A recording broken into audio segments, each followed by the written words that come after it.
আমাদের কল্যাণপুর আদি পুজোর 45 বছরে পদার্পণ করলাম। আমাদের থিম হচ্ছে মৃত্তিকা, মাটির যে শিল্পটা সেটা হয়ে গেছে রবীন্দ্রনাথের ছড়া কুমোরপাড়ার গরুর গাড়ি, সেইটা অবলম্বনে এটা করা হয়েছে। এটা কি কুমোরের বাড়ি একটা তুলে ধরা হয়? হ্যাঁ, কুমোরের বাড়িটাই উঠিয়ে। আর এখানে দেখা যাচ্ছে মা দুর্গাও মাটির ঢিপির মধ্যে বসে আছে। ওটা বাড়িরই মেয়ে, মহিলা বাড়ির মেয়ে, দেখবেন ওর হাতে একটা হাঁড়ি আছে। মাটি ছাড়া কিছু নেই অ্যাকচুয়ালি, মাটির থেকে সব কিছু আমাদের। আমরা যে খাবারটা খাই সেটা মাটি ছাড়া খেতে পারবো না, সে মাটি নিয়ে আমাদের শুরু।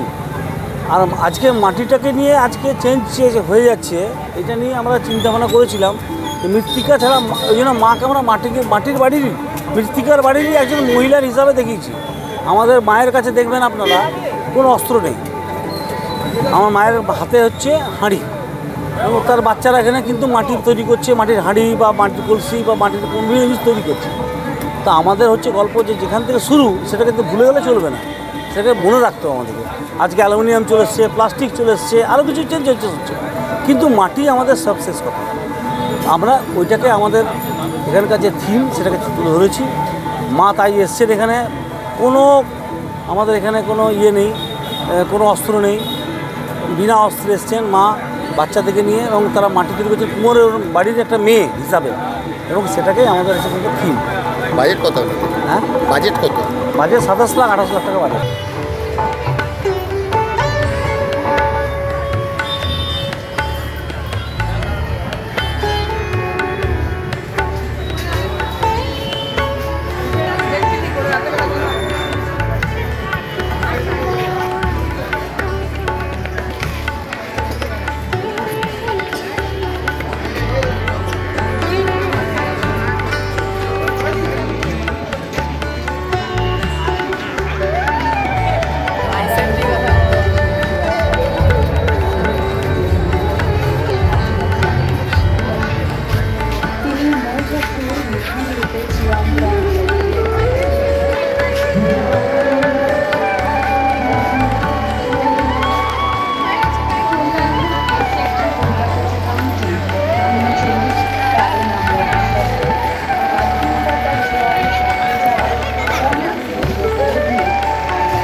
আমাদের সকলকে প্রথমে জানিয়ে রাখি, কল্যাণপুর কে সেক্টর দুর্গাপুজো কমিটির পক্ষ থেকে সকলকে জানাই শুভ শারদীয়ার প্রীতি, শুভেচ্ছা এবং আন্তরিক অভিনন্দন। আমাদের কল্যাণপুর কে সেক্টর দুর্গাপুজো কমিটি এবছর 39তম বর্ষে পদার্পণ করেছে, এবং আমাদের এবছরের যে ভাবনা তা হলো হারিয়ে যাওয়া আধুনিকতা, বা এক কথায় বলতে গেলে সৃষ্টি বলতে ধরুন যা কিছু নতুন, কিন্তু আমাদের সাথে এই সৃষ্টির মধ্যে কিন্তু পুরনো ছোঁয়াও আছে, যেটা আমাদের এই ভাবনার মধ্যে দিয়ে কিন্তু প্রস্ফুটিত হয়েছে।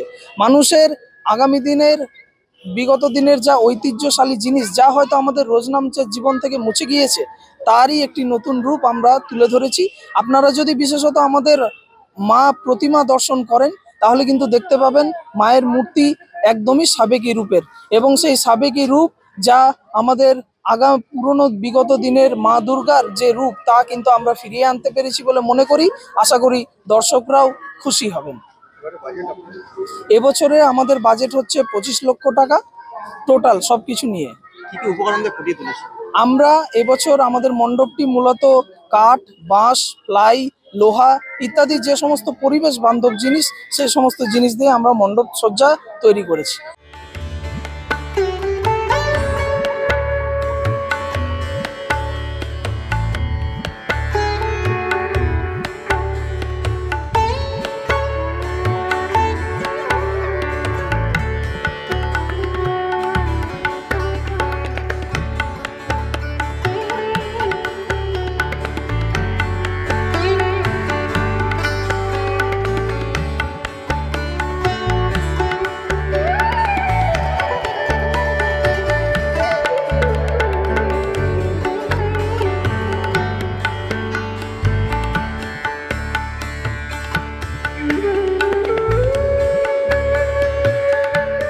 ফলো করুন সংবাদ প্রতিদিন ডিজিটাল।